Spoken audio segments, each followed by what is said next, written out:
Manusia itu secara nggak sadar punya kecenderungan buat ngikutin orang yang nggak mereka kenal atau orang asing lah. Ernest Becker bilang, kalau ini bisa kejadian karena kita masih ngebawa keinginan anak kecil kita sampai udah dewasa sekalipun, yaitu keinginan untuk dibimbing. Waktu masih kecil, kita kan nggak bisa tuh ngapa-ngapain, cuma bisa nangis doang kan. Di masa itu, secara nggak sadar, kita itu menggantungkan hidup kita pada sosok yang kita anggap mempunyai kekuatan yang tak terbatas, yaitu orang tua.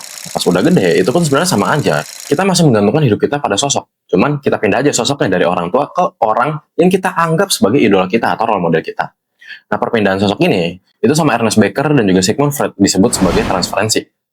Kata Ernest Becker, transferensi itu sebenarnya neurotik yang normal dan universal, dan justru sebenarnya sangat membantu kita untuk menemukan dunia yang cocok sama hero mekanisme kita.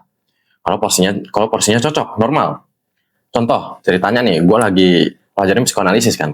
Tapi gue buta nih sama dunia psikoanalisis. Jadinya gue nggak tahu di dunia psikoanalisis ini, hero mekanisme gue tuh cocok apa enggak.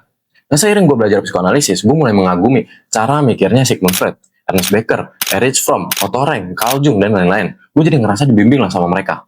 Gue jadi nggak ngawang lagi nih tentang dunia psikoanalisis. Jadinya gue tahu di dunia psikoanalisis ini hero mekanisme gue itu cocok apa enggak.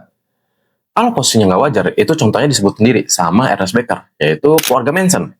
Para anggotanya itu, mereka membiarkan hidup mereka ditanggung sama si Charles Manson itu kan. Nah, sebagai gantinya apa? Sebagai gantinya si Charles Manson ini bebas merintahin apa aja ke para anggotanya. Jatuhnya eksploitasi lah.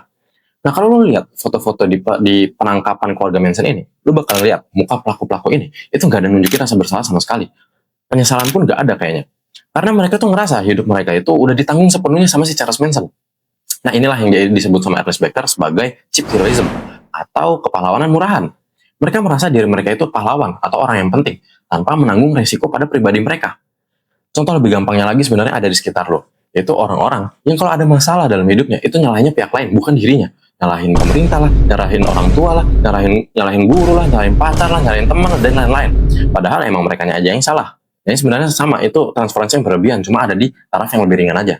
Nah, jadi gimana nih menurut lu tentang transferensi ini? Dan apakah transferensi yang udah lu lakukan itu sesuai dengan porsinya atau malah justru berlebihan?